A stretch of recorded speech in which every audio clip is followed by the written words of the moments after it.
Who stole the tarts? The king and queen of hearts were seated on their throne when they arrived, with a great crowd assembled about them, all sorts of little birds and beasts, as well as the whole pack of cards. The knave was standing before them, in chains, with a soldier on each side to guard him, and near the king was the white rabbit, with a trumpet in one hand, and a scroll of parchment in the other.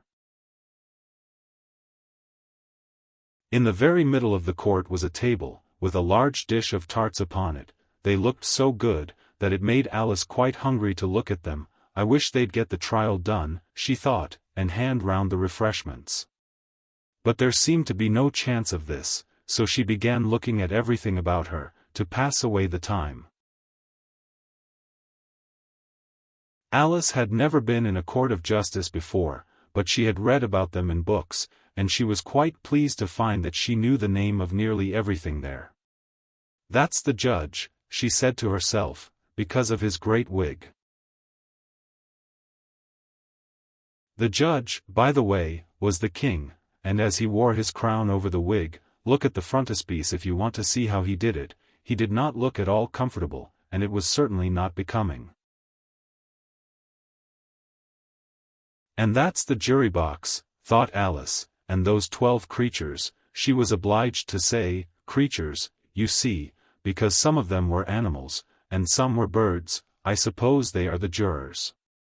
She said this last word 2 or 3 times over to herself, being rather proud of it, for she thought, and rightly too, that very few little girls of her age knew the meaning of it at all. However, jurymen would have done just as well. The 12 jurors were all writing very busily on slates. "What are they doing?" Alice whispered to the Griffin. "They can't have anything to put down yet, before the trial's begun."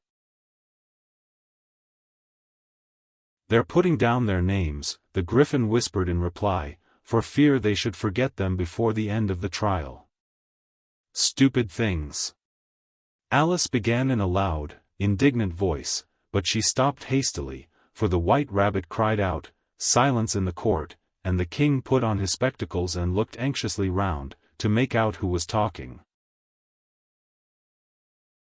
Alice could see, as well as if she were looking over their shoulders, that all the jurors were writing down "stupid things" on their slates, and she could even make out that one of them didn't know how to spell "stupid," and that he had to ask his neighbor to tell him.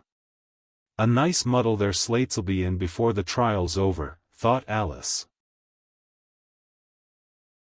One of the jurors had a pencil that squeaked. This, of course, Alice could not stand, and she went round the court and got behind him, and very soon found an opportunity of taking it away. She did it so quickly that the poor little juror, it was Bill, the lizard, could not make out at all what had become of it, so, after hunting all about for it, he was obliged to write with one finger for the rest of the day, and this was of very little use, as it left no mark on the slate. "Harold, read the accusation," said the king.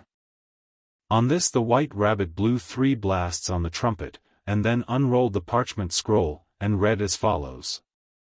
"The Queen of Hearts, she made some tarts, all on a summer day. The Knave of Hearts, he stole those tarts, and took them quite away. Consider your verdict," the king said to the jury. "Not yet, not yet," the rabbit hastily interrupted. "There's a great deal to come before that." "Call the first witness," said the king, and the white rabbit blew 3 blasts on the trumpet, and called out, "First witness." The first witness was the Hatter. He came in with a teacup in one hand and a piece of bread and butter in the other. "I beg pardon, your Majesty," he began, "for bringing these in, but I hadn't quite finished my tea when I was sent for." "You ought to have finished," said the king. "When did you begin?" The Hatter looked at the March Hare, who had followed him into the court, arm in arm with the Dormouse. 14th of March, think it was, he said. 15th, said the March Hare. 16th, added the Dormouse. "Write that down," the king said to the jury, and the jury eagerly wrote down all 3 dates on their slates, and then added them up, and reduced the answer to shillings and pence. "Take off your hat," the king said to the Hatter. "It isn't mine," said the Hatter. "Stolen, the king exclaimed, turning to the jury, who instantly made a memorandum of the fact. "I keep them to sell," the Hatter added as an explanation, "I've none of my own. I'm a Hatter." Here the Queen put on her spectacles, and began staring at the Hatter, who turned pale and fidgeted. "Give your evidence," said the king, "and don't be nervous, or I'll have you executed on the spot." This did not seem to encourage the witness at all. He kept shifting from one foot to the other, looking uneasily at the Queen, and in his confusion he bit a large piece out of his teacup instead of the bread and butter. Just at this moment Alice felt a very curious sensation, which puzzled her a good deal until she made out what it was. She was beginning to grow larger again, and she thought at first she would get up and leave the court, but on second thoughts she decided to remain where she was as long as there was room for her. "I wish you wouldn't squeeze so," said the Dormouse, who was sitting next to her. "I can hardly breathe." "I can't help it," said Alice very meekly, "I'm growing." "You've no right to grow here, said the Dormouse. "Don't talk nonsense," said Alice more boldly, "you know you're growing too." "Yes, but I grow at a reasonable pace," said the Dormouse, "not in that ridiculous fashion." And he got up very sulkily and crossed over to the other side of the court. All this time the Queen had never left off staring at the Hatter, and, just as the Dormouse crossed the court, she said to one of the officers of the court, "Bring me the list of the singers in the last concert," on which the wretched Hatter trembled so, that he shook both his shoes off. "Give your evidence," the king repeated angrily, "or I'll have you executed, whether you're nervous or not." "I'm a poor man, your majesty," the Hatter began, in a trembling voice, "and I hadn't begun my tea, not above a week or so, and what with the bread and butter getting so thin, and the twinkling of the tea." "The twinkling of the what, said the king. "It began with the tea," the Hatter replied. "Of course twinkling begins with a T," said the king sharply. "Do you take me for a dunce? Go on." "I'm a poor man," the Hatter went on, "and most things twinkled after that, only the March Hare said." "I didn't," the March Hare interrupted in a great hurry. "You did," said the Hatter. "I deny it," said the March Hare. "He denies it," said the king, "leave out that part." "Well, at any rate," the Dormouse said, the Hatter went on, looking anxiously round to see if he would deny it too, but the Dormouse denied nothing, being fast asleep. "After that," continued the Hatter, "I cut some more bread and butter." "But what did the Dormouse say?" one of the jury asked. "That I can't remember," said the Hatter. "You must remember," remarked the king, "or I'll have you executed."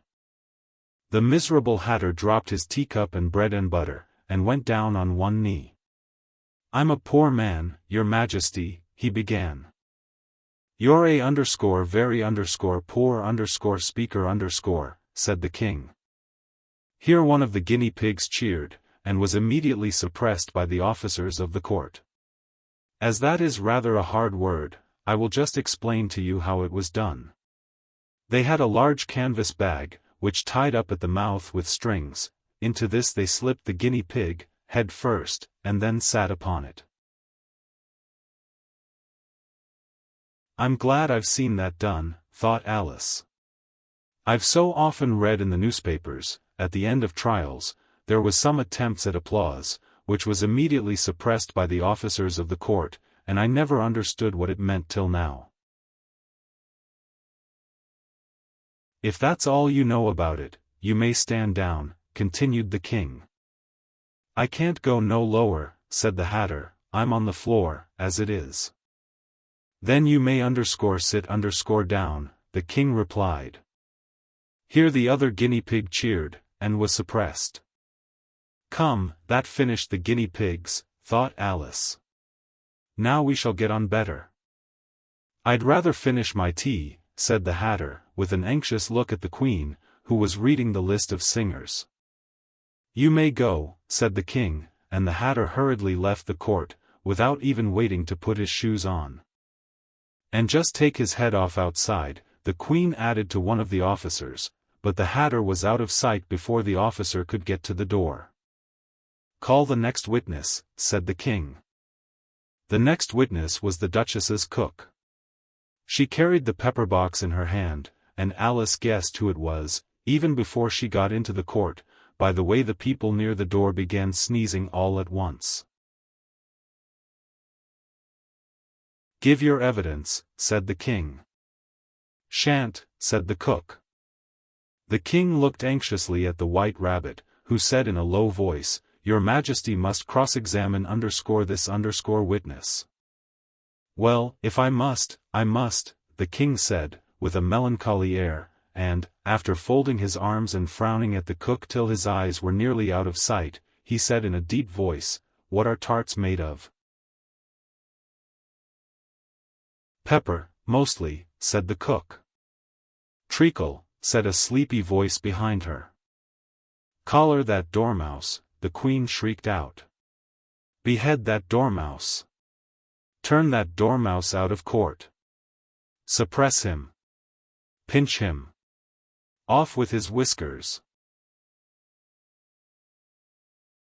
For some minutes the whole court was in confusion, getting the dormouse turned out, and, by the time they had settled down again, the cook had disappeared.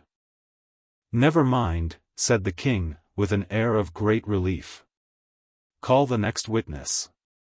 And he added in an undertone to the Queen, Really, my dear, you must cross-examine the next witness. It quite makes my forehead ache. Alice watched the White Rabbit as he fumbled over the list, feeling very curious to see what the next witness would be like, for they haven't got much evidence yet, she said to herself. Imagine her surprise, when the White Rabbit read out, at the top of his shrill little voice, the name Alice.